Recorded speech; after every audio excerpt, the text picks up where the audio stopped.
Oh, Sarah. No.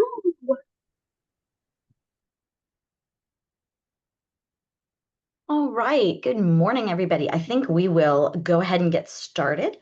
My name is Erin Owens. I'm a professor in the Newton Gredstrom Library here at SHSU, and my title is Scholarly Communications Librarian. Basically, in that role, I assist faculty, staff, and students with a variety of topics related to conducting original research and then publishing or otherwise disseminating findings from that research. Um, what I'm going to talk about today is free tools for qualitative data analysis. You will get an email after the session that links you to a page where you can access a recording as well as the slides from today's session. So don't worry about being able to jot down every tip or resource that I mentioned. You'll be able to get back into those slides again later.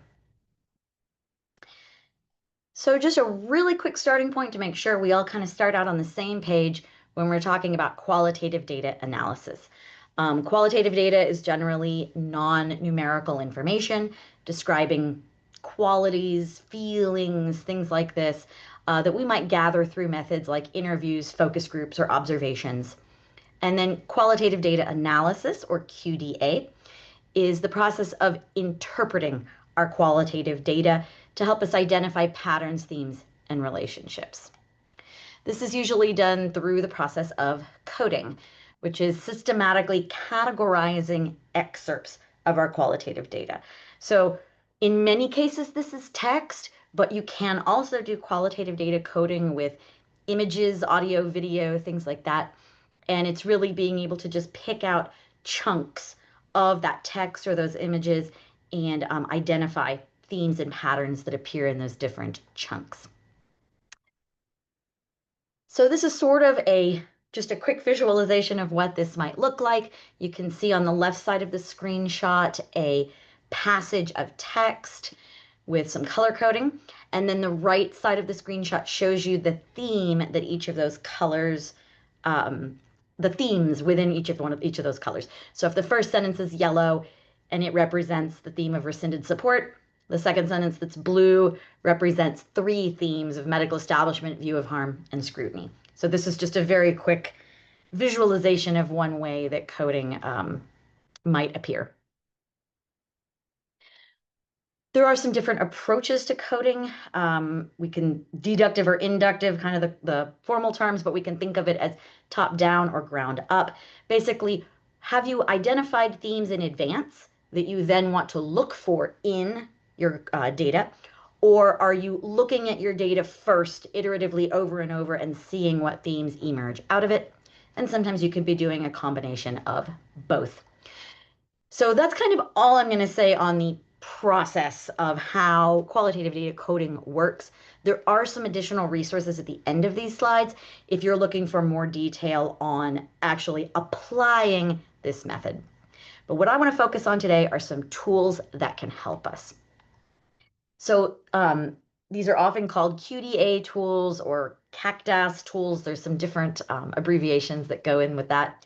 These will help us with studying our data, our content, applying codes, and then kind of compiling and using the resulting information that we get from that coding process. Two software titles that you may have heard of before are NVivo and MaxQDA.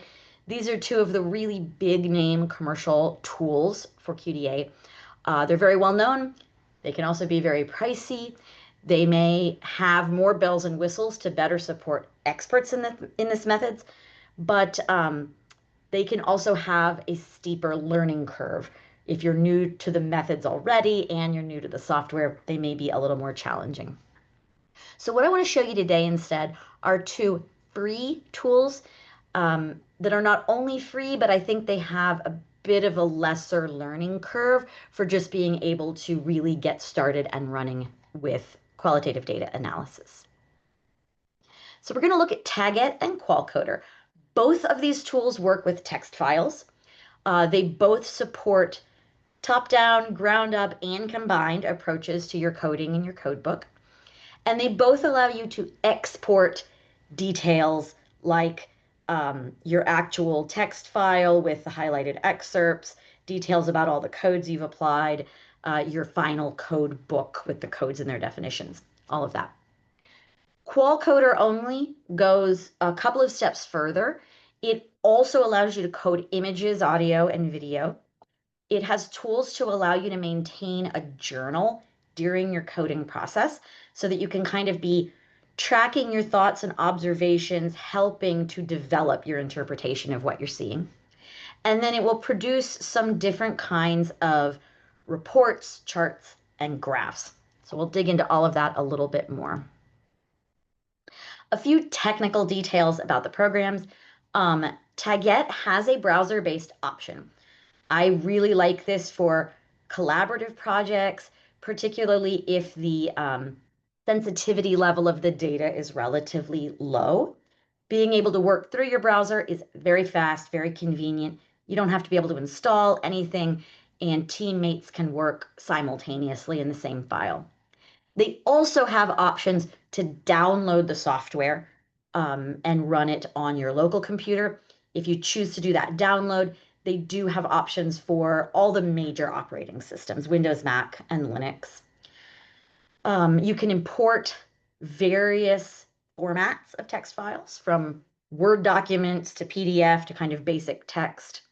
And I think one of the things I really like to emphasize about Taguette, this is a product that was created by researchers to be used by other researchers. There's no profit motive. It's not only that they're not charging you for the use, but also they're not selling any of your personal data as a user. They're not selling your email address to anybody, nothing like that. So there's no hidden fine print in a license about them claiming any rights to use your project data, nothing like that. Very safe. One thing to be aware of, they call coding tagging, thus tag at their name. It's the same thing, just different terminology for it. Right, a little bit of technical detail on QualCoder. It is a download. You have to download this software to a local computer. Again, it works with all the major operating systems. And then it supports a variety of text files. It does support PDF, but the PDF does not always work very smoothly. So I do recommend leaning towards text or a Word document, something like that. You can export, if you're not aware, if you have a PDF document, you can export it to Microsoft Word, and it will do its best to convert that PDF. Depending on the source of the data, that works better or worse sometimes, but just an option. And then you can use these various types of image, video, and audio files as well. So before you're going to start a given project, trying to decide which of these tools you might want to use, obviously the kinds of files you have will be a major consideration. If you're going to do anything other than text, then Taguette won't support you as well, and you'll want QualCoder. But the other thing to think about is the confidentiality of your data, your collaboration needs, and your technical skills. Taguette has some options to run your own self-hosted server, in which case you have maximum control over the confidentiality while also still allowing collaborators to access the server, but that's going to require that you have the technical skills or support to do that.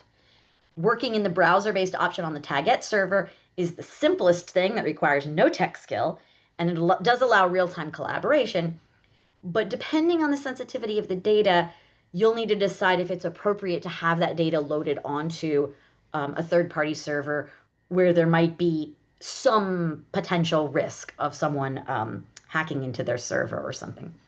And then you could obviously just host it on your local computer.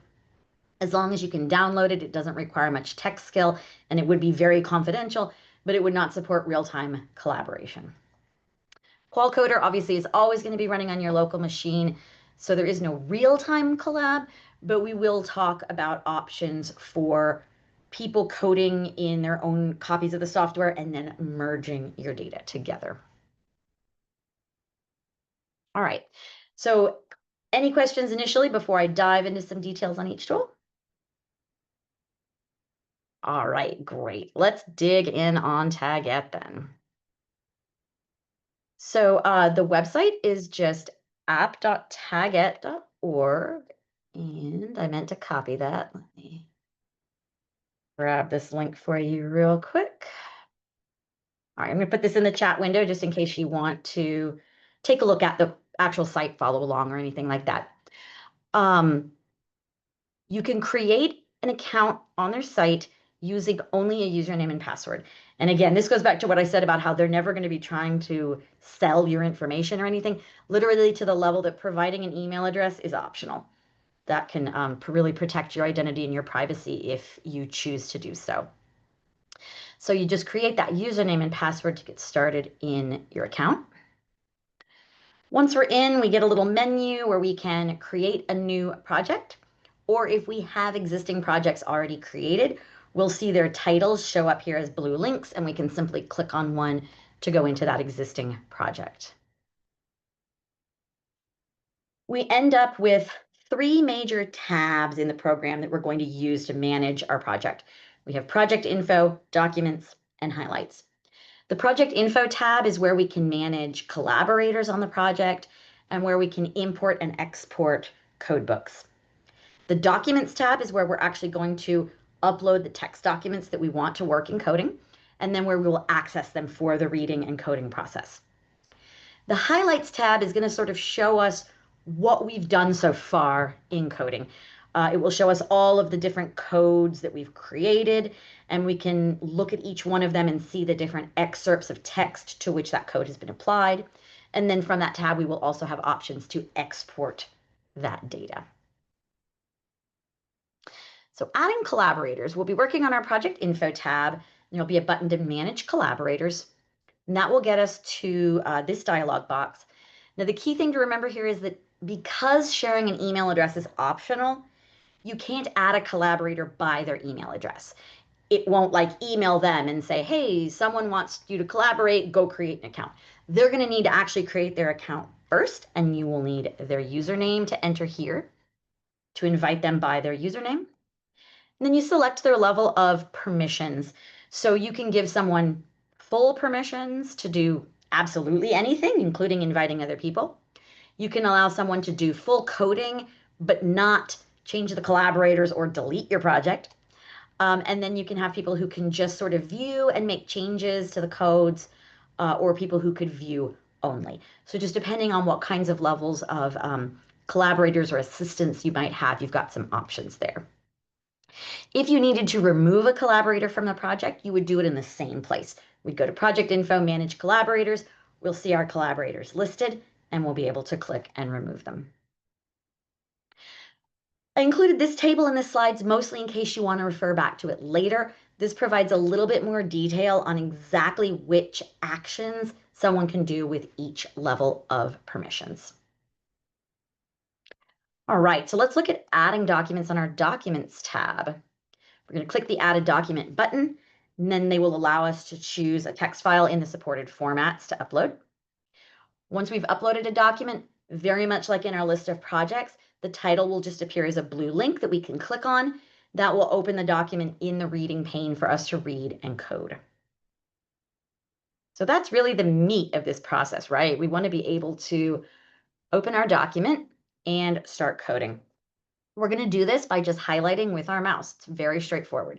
You use your mouse to highlight a word, a phrase, whatever length of excerpt you need. And when you've highlighted some text, a little box will pop up that says New Highlight. You click on that. Then if you have existing codes already, it will show you a list of those, and you can simply check a box to apply that code, or you can click the option to create a tag when you're ready to define a new code and then apply it to this text. Once you have added a code to something, that text will show up highlighted in yellow. At any time, you can go back and click on the yellow text, and it will give you a little pop-up that shows you which code or codes have been applied to that excerpt, and you can edit them, make changes, whatever you need to do there. After we've been coding for a while, we've started to amass a collection of codes. We want to start looking at what codes do I have so far? How many times have I used them? Where have I used them? That's where our highlights tab comes in. It'll let us display a list of all our tags and the frequency with which each has been applied. We can also use this little button with a pair of arrows on it to change how we're sorting our tags. So you can sort them by the name of the tag itself, but you can also sort by the frequency count to see which codes have been used the most or the least. And then if you click on a code, it's going to show you in the next pane all of the text excerpts where that code has been applied so that you can start to kind of see all those pieces of text in one place. Okay, so I want to talk for a minute about code books. Sometimes we may have a project where we have already defined the themes or codes that we're going to be looking for. Or maybe a collaborator has already started a project in a different piece of software, so they already have a code book they can share with us. Any of those kinds of cases, we can import an existing code book into Taguette to help us get started. You want to make sure it's saved as a .csv file. If you have it in someplace like Excel, you can always save it as a .csv. And it'll need to have two columns titled tag and description. So you may just need to change your column headings to match that. Then we're going to go to our project info tab and choose the import a code book option. We'll browse and select that CSV file that we've saved. And then it's going to have one step in the middle here before it actually just imports it and makes it happen. It's going to list all of the tags that it finds in that file and give you a chance to review them. If you see a tag you don't actually want to import, you could uncheck it. Or maybe you're importing a code book, but you've also already defined some codes inside of Taguette. If it notices an overlap, duplication, it will give you an option for, do you want to replace the definition that's here, or do you want to keep the definition that's here instead of importing this replacement? So it'll give you that moment to kind of sanity check what you're importing, and then you'll go ahead and tell it to complete that import. Now, one thing we encounter sometimes, particularly when we're doing kind of that iterative coding and seeing what themes emerge, sometimes we decide, you know what, I started out using two different words here, and now I'm deciding that really these maybe need to fit together as part of one larger idea. So we need to understand how to merge codes. So we'll be working on our highlights tab where we can see all of our codes listed. We'll click the edit button beside the tag that we want to go away, okay, whichever tag is going to be absorbed by another. And then there will be a merge button. And when we click merge, it's going to ask us to select, okay, which correct tag do you want to merge this other one into? You'll choose the preferred tag, and then everything that had that eliminated tag will now suddenly have the name of that preferred code instead. So this can allow us to roll up similar ideas together into one theme. All right. As we start to get further into our project or reach the end of our project, we want to know how to get our data out of Taguette so that we can do other stuff with it. So from the project info tab, we can export the codebook. If we've been building those codes as we go in Taguette, this will allow us to export a finished spreadsheet with each code and its definition. Then we can use the highlights tab to export the actual codes, the actual coding data. We can just choose one tag to export the list of text excerpts that go with that one tag, or we can choose see all highlights and export all tags with all of their text excerpts. And this is just sort of an example here. If I choose all my highlights and export it to Excel, this is a little snippet of the type of spreadsheet I would get. If I've been coding across multiple documents, like in this case, interviews, if I've been coding across a large set of interviews, this export will show me exactly which interview a code was in, which code or tag was applied, and then the individual chunk of text where it was applied. And so this way I can start to analyze and manipulate this.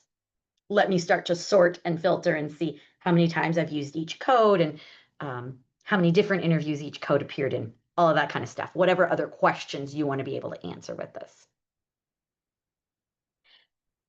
Few quick notes.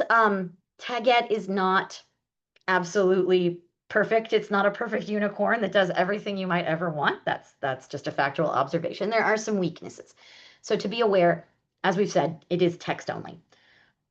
It does not have a built-in method for hierarchy or for nested codes.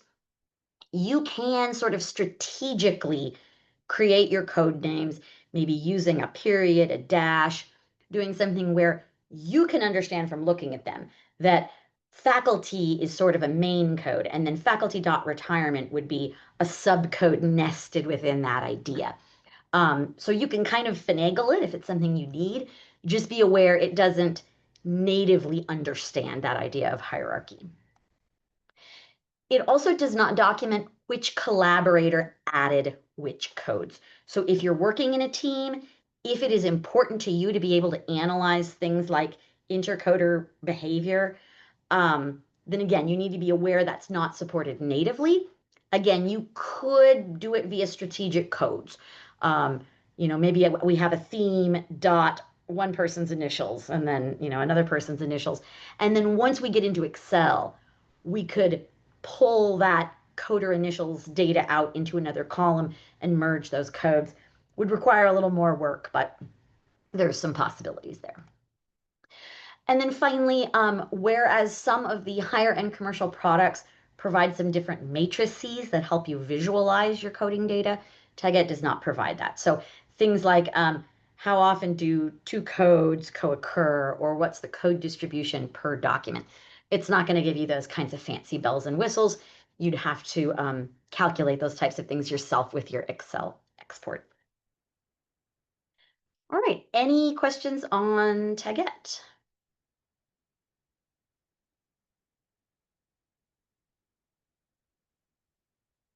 Yes, I see a raised hand. Arvin? Oh, you're muted. I'm sorry. Yeah, There you go. you had mentioned that these packages can be installed. Would it be possible to have them installed on SHSU machines? Do you think they could get a site license since it's freeware? That is a very good question. I do not feel qualified to answer that question. I think that would just be an IT, put in a ticket and say, hey, this is a free program. Can it get installed? They will probably want to do certain security checks, but that would definitely be an IT question. Okay, might be better coming from you, for the whole campus, Well, that's because true. I can certainly ask and find out. I mean, if they assess it and find that it's okay security wise, it would be very nice to get it added to the yeah, software center. sure. Because we have so many freeware that's available to install in so many apps. Yeah. This would Yeah. be I useful. have made a note. I will definitely be happy to ask them. Thank you. Yeah. All right. So let's take a look at QualCoder and see how it is similar and different from Taguette. So it does need to be installed. I've included the link here in the slides that you'll be able to get to. It will mark which version is the latest. So you'll find the latest version, click on that, and then scroll all the way to the bottom of its page to its assets list and find the .exe or executable file. That's the file you will download. You save it to your preferred location.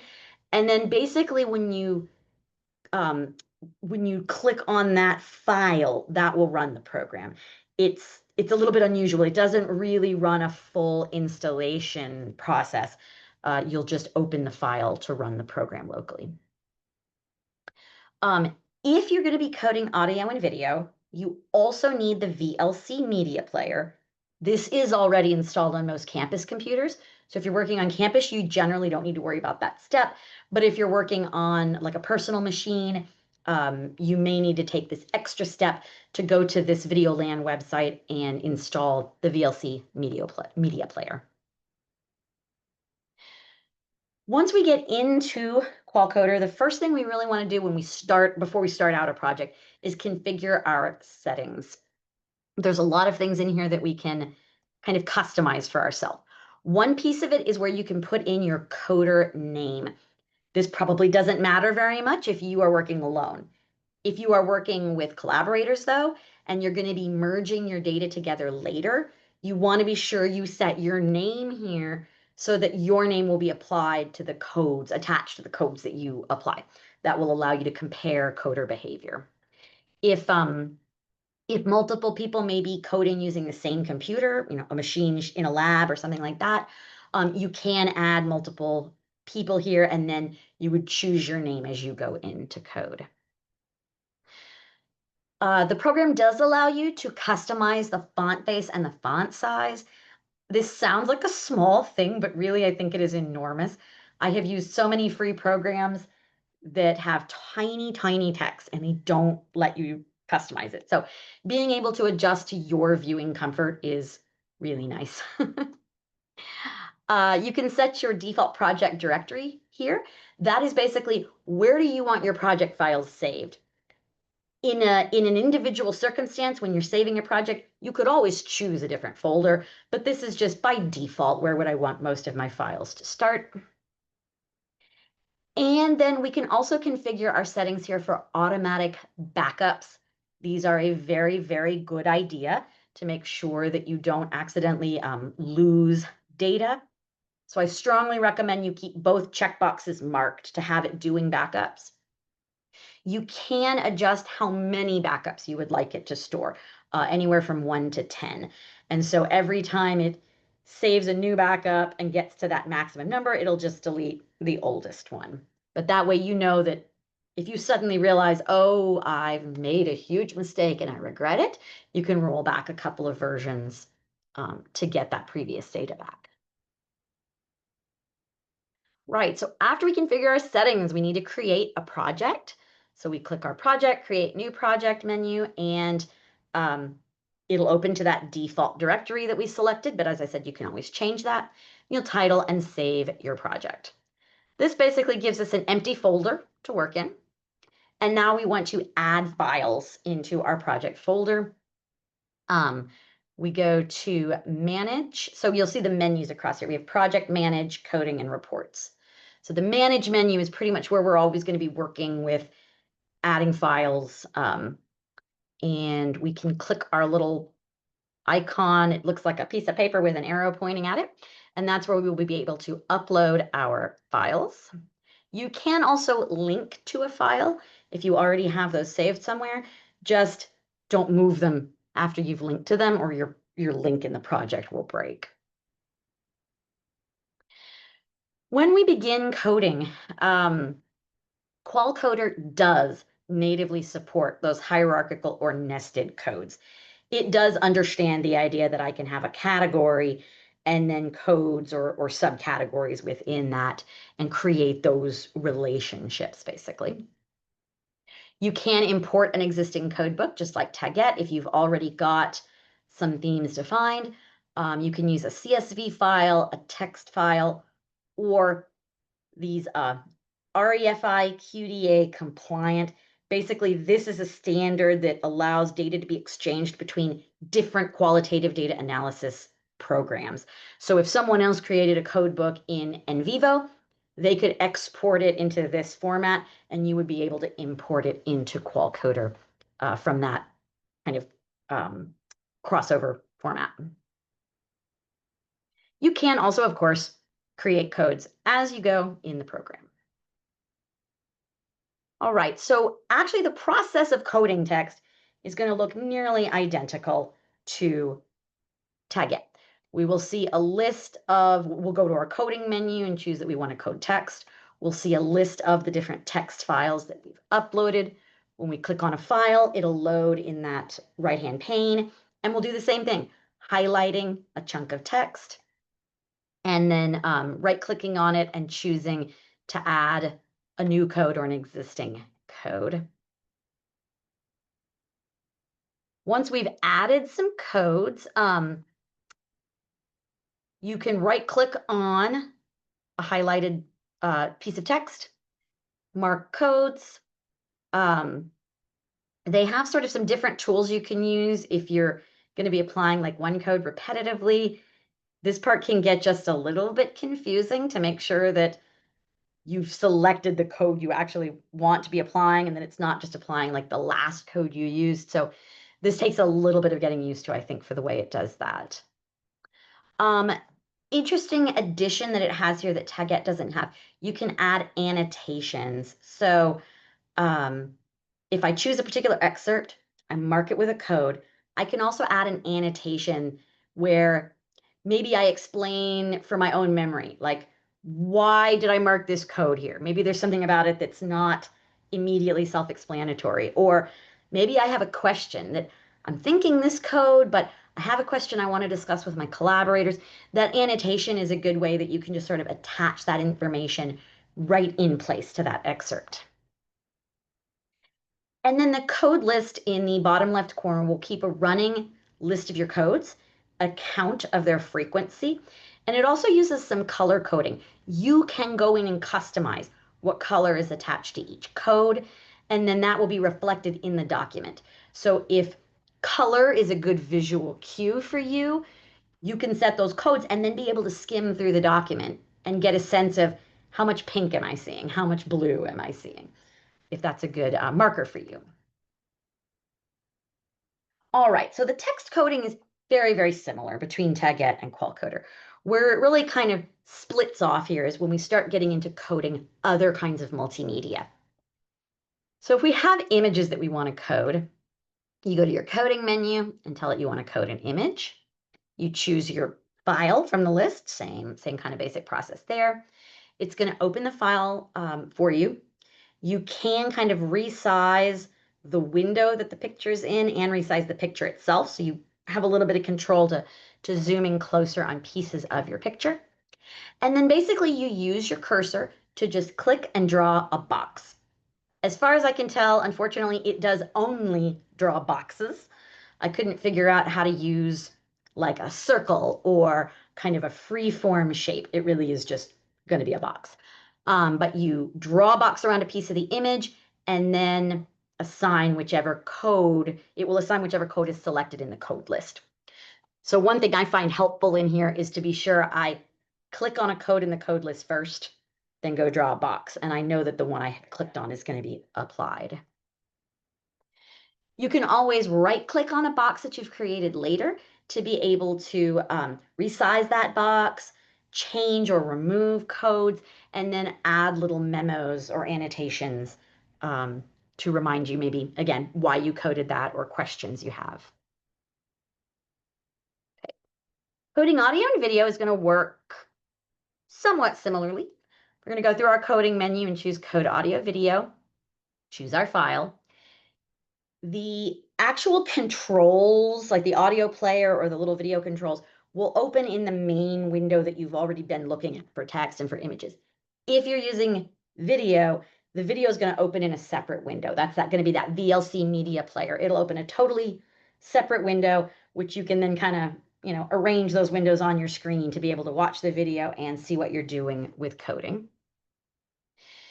Essentially, you're going to create segments of audio or video and assign a code to the segment. This process, I think, also takes a little bit of getting used to. It gets easier, I think, after you've done it a couple of times. But the first time or two, I found it very awkward to figure out how to, start and end that segment, how to pause that video where I wanted it. Just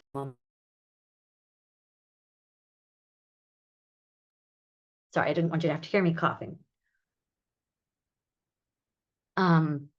You can create that segment while the video is playing or while the video is paused, whichever way makes more sense to you. You can be watching it and just sort of, oh, I'm going to click this button when I hear it start the part I want. And then I'm going to click this button again when I hear that part end. That to me was challenging. I found it a little easier to watch the video, get a sense of the timestamps I was seeing for where I wanted to start and end, then stop it playing, pause it, and just click and drag and select that piece of the timeline. That can get a little bit tricky. In my screenshot, you may be able to see under the play bar, there's some little green and pink kind of underlining bars. That's the color coding for your codes. So that's going to be showing you where you have the pink code applied in pieces of your audio video. So that, again, you can kind of get a visual sense of how the codes play out across that file. There are also, if you intend to be working with a lot of audio and video, I do encourage you to look into the hotkeys that they support. They have a lot of keyboard shortcuts basically defined for starting a segment, ending a segment, rewinding your video, that kind of thing. And from what I understand, for people who do this a lot, when they get familiar with the hotkeys, that makes it a lot easier than trying to work through the buttons on the screen. So. All right, a little bit of a word on managing categories and codes. We talked about how to merge codes in Taguette. We can do similar things in QualCoder, but because it supports that nesting and hierarchy, we also have a few more ways we can manipulate this. Interestingly, there is no separate area in the Manage menu to say that you want to manage your codes. That is a little bit odd to me. You have to actually be in a coding area as though you're going to be coding text or coding images to see your code list and then work on manipulating it. When you right click on a particular code, you can do things like renaming it, deleting it, viewing or editing a memo that you have attached, maybe with its definition or some other clarifying details about when to use it, and you can change that color coding. If you want to move codes around, you can literally just drag and drop those words as they appear. So you say, hey, I started out with these as just separate main codes. Now I'm deciding I want to move one under the other as a subcode. You just drag it and drop it under. You can do the same thing to merge them. If you want to merge two codes or two categories, just click and drag, drop it right on top of the one you want to merge it with, and then it will confirm you want to merge those. So I think kind of manipulating our organization of our codes in here is very easy. All right, a few comments on some of the other features that QualCoder supports. The journaling, we can go to the Manage menu and manage our journals. There's a little pencil icon to create a new journal entry. You could use this journal to keep any kind of real-time thoughts or observations that make sense to you to help you track your thought process and the development of your ideas and interpretations, whatever's useful for you. And then later on, you can use options in here to export either one single journal entry, or you can actually export all your journal entries together into a Word document and then have those to reference, like when you're writing up your methods and findings. Okay, collaboration. I already sort of briefly said there's no real-time collaboration since the file's on your local machine, but it does support this Refi QDA standard that allows us to exchange projects and codebooks with other users, whether they're using QualCoder or using other products. There may be some like bells and whistles of one specific piece of software that doesn't carry over, but in general, you're going to get the core data. So if you've got multiple people using QualCoder, you can merge those files to combine your coding data.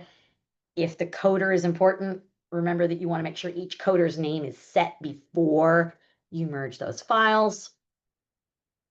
And I've linked here to some more details on exactly what that merge process kind of looks like step by step, but it is fairly straightforward. It's not too cumbersome.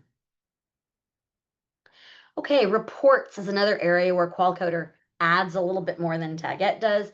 We can produce a coding report. This is just sort of the basic matrix of all of our, coded data, all the excerpts for one or more codes. But we can also produce coding comparison reports. So this will show similarities and differences between coders, between people doing codes, and it will look across however many text files you have. It does only do that part across text. I'm not sure why. You can get a code frequency report showing how many times each coder has used each code, and then you can see some code relationships. So overlap, where there's relations and overlap between two or more codes, again, only in text files for some reason. And alongside those reports, we can also produce charts of our coding data. QualCoder supports pie charts, bar charts, sunburst, and tree map charts. A sunburst chart was actually unfamiliar to me before I started using QualCoder. So I've included a picture here of what their sunburst chart looks like. They can also make heat maps of individual files or cases against codes that you've used. They can produce word clouds, and then they do support export. So any one of these charts that you create, you can export that chart out of the program to use in your presentation, your publication, etc. This image was borrowed from the QualCoder wiki, which I've linked here. They provide a lot more step-by-step detail on creating these charts. But again, as long as you understand the type of chart and what parameters to select, supporting and exporting creating and exporting these is very straightforward, very user-friendly. Okay, and then a few other features that sort of went deeper than I really had time to get into today. QualCoder does support you using cases and attributes, which is a sort of a different way of thinking about um, our files. If we have, different patient records and different attributes of our patients or interview transcripts, things like that, you can use this to import and work with your data in a slightly different way. It does support some auto coding. Now, in the era of AI, I have to be very careful to specify that this does not mean that AI will automatically code your work for you. What they mean by auto coding is you could give it a string of text and say, search all my text files for this exact phrase. Everywhere that you find this exact phrase, highlight it and apply this code. So it's only automatic in the sense that it's going through and doing some steps for you, but you are in complete control of what is marked and how it's marked. It can just speed it up if you have some kind of keywords and phrases that you kind of know, like that's always going to get coded this way. And then finally, there's some various fancy text things it can do to help you format your journal entries. And then it also supports some regular expressions for searching your journal entries. So if you want to search for anything in your journal entries that fits a certain pattern, a certain format, just sort of some additional bells and whistles that may be useful to someone and maybe not. All right, so any questions on QualCoder before I go into my wrap up?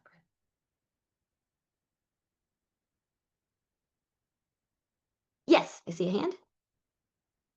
Hello. Yeah, I do have a question. Does QualCoder support convert audio file into text? Is there any like AI function Oh, to do that is that? such a great question. I do not think it has that natively built in. I think you'd probably need to find another tool to convert the audio to text first and then import the text. I Yeah. see. Is there any recommended tool? I know kind of old school style is have a undergrad or graduate student like transcribe, or we can pay a professional transcribe service. But with the AI like use, is there any more affordable but still high quality tool that you recommend? That is a good question. I don't have a recommendation right off the top of my head, but I will be happy to look into that and send you some ideas. Perfect. Thank you. Yeah, no problem. Let's see. Question in the chat. Yes, you will. There will be a recording afterwards. Absolutely. Okay, so let's go into the wrap up here. So potential upgrade tools, and I see somebody mentioned deduce in the chat, which you anticipated my next slide. I love it. So these are just two particular tools that are free and have kind of a quick ability to get started in them. But of course, they're not the only tools out there. So I do like to mention a few others. If you need more features or some different features, these are some other things you might consider. Boris and QCoder are both also free, but they just sort of work a little differently. Boris is specifically for audiovisual content, not text, and it also runs off your desktop. QCoder is text only, kind of like Taguette. You need to know R to work with it, so it's going to be specialized for some users. If you decide you need kind of the next step up from the free tools, Deduce and Delve are probably the first two I would recommend for affordability. They'll give you a little bit more bells and whistles that don't break the bank. Each of them end up being about $18 a month. If you're using the educator's discount, Deduce is already just about $18. And then Delve, if you use the education discount, that'll also be about $18 a month. And then finally, if you need to step up, if you're really needing all the bells and whistles that do higher level work, things like NVivo and MaxQDA may suit you better. SHSU does have a few licenses for NVivo, at least at the last time I verified. I don't believe that's changed. They do have a few licenses. It is not in the software center for everyone. You have to put in a ticket with IT and request a license to NVivo.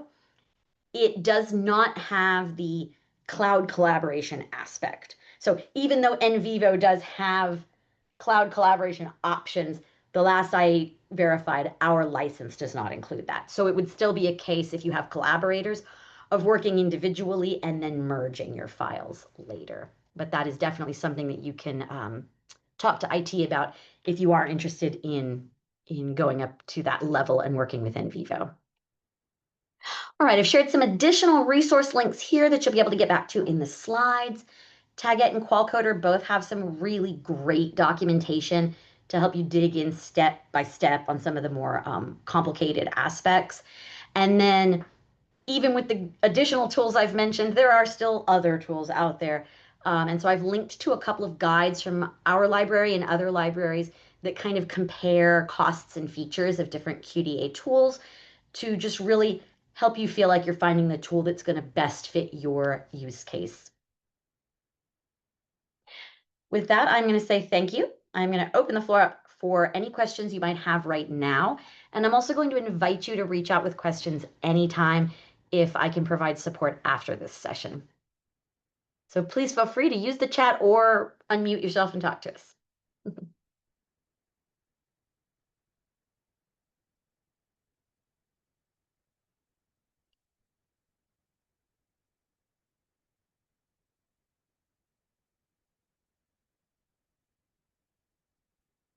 All right, well, if there are no questions right now, that is fine. As I said, please feel free to reach out to me anytime with questions. You'll receive an email in a little while that will have a link to where the slides will already be available. The recording will probably take me a couple of days to get up, but it will be added there as well, so you can refer back to it. And thank you so much for spending some time with me today. I really appreciate it. Thank you, Erin. You're welcome. Have a great rest of your day, everyone. Thank you.